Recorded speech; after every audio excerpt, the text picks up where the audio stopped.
Hello guys, welcome to my YouTube channel. അപ്പോൾ ഇതാണ് ഇപ്പോൾ ചീരയുടെ ഇപ്പോഴത്തെ അവസ്ഥ എന്ന് പറയുന്നത്. അപ്പോൾ ഇപ്പോൾ ഇതിന് മൊത്തം പുഴു പിടിച്ചിരിക്കുന്നത്. ഇനി ഇത് കഴിക്കാൻ പറ്റില്ല. ഇനിയിപ്പോൾ ഇത് മൊത്തം വിത്തിന് വേണ്ടിയിട്ടാണ് വെച്ചേക്കുന്നത്.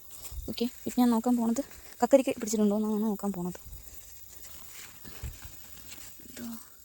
ഒരു കക്കരിക്ക കിട്ടി, പക്ഷേ അത് മോശമാണ്.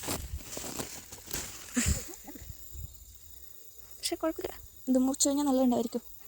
ഇനി നമുക്ക് വേറെ എവിടെയെങ്കിലും ഉണ്ടോ എന്നാണ് നോക്കേണ്ടത്.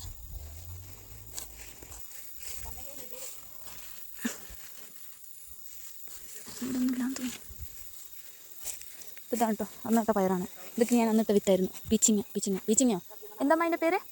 പീച്ചിങ്ങ അല്ലേ ഇത്? കൊടോർക്കെ പറഞ്ഞാലേ പീച്ചിങ്ങ. യെസ്, ഇതിൻ്റെ പയറൊക്കെ പിടിച്ച് വരുന്നുണ്ട്.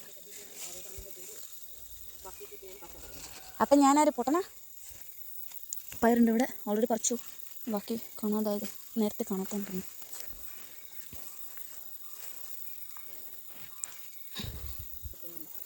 ദോശ എവിടെയെങ്കിലും ഉണ്ടെങ്കിൽ ഞാൻ അതേ ഉള്ളൂ എന്ന് തോന്നുന്നു. കാളിലുണ്ടെങ്കിൽ കാണത്തില്ല, അത് വേറെ കാര്യം.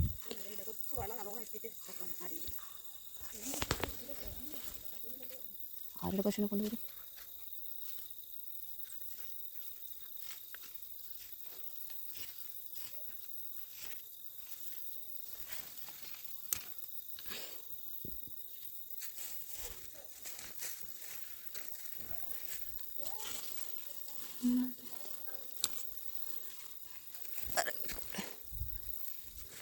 കിട്ടിയാ?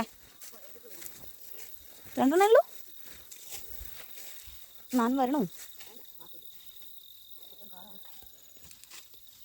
അപ്പോൾ എൻ്റെ ഈ ഒരു വീഡിയോ ഇഷ്ടപ്പെട്ടാൽ ലൈക്ക് ചെയ്യുക, ഷെയർ ചെയ്യുക, സബ്സ്ക്രൈബ് ചെയ്യുക. അടുത്ത വീഡിയോ ആയിട്ട് വീണ്ടും വരുന്നവരെ tata bye bye, see U.